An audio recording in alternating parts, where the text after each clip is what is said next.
টিউলিপের বিরুদ্ধে গ্রেপ্তারি পরোয়ানা, যা বলল যুক্তরাষ্ট্র। বাংলাদেশের ভবিষ্যৎ বাংলাদেশি জনগণের দ্বারাই নির্ধারিত হবে।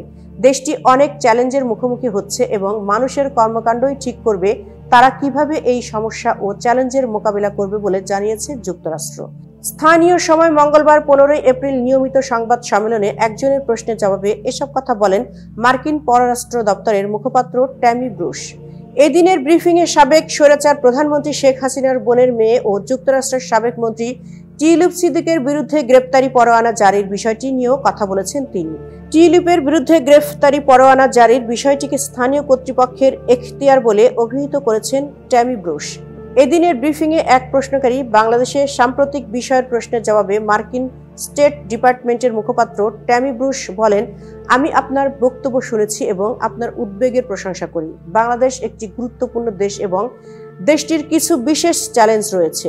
এই দেশ নিয়ে আমরা আগেও বহুবার আলোচনা করেছি, বিশেষ করে এখানে উপস্থিত সাংবাদিকদের প্রশ্নের মাধ্যমে।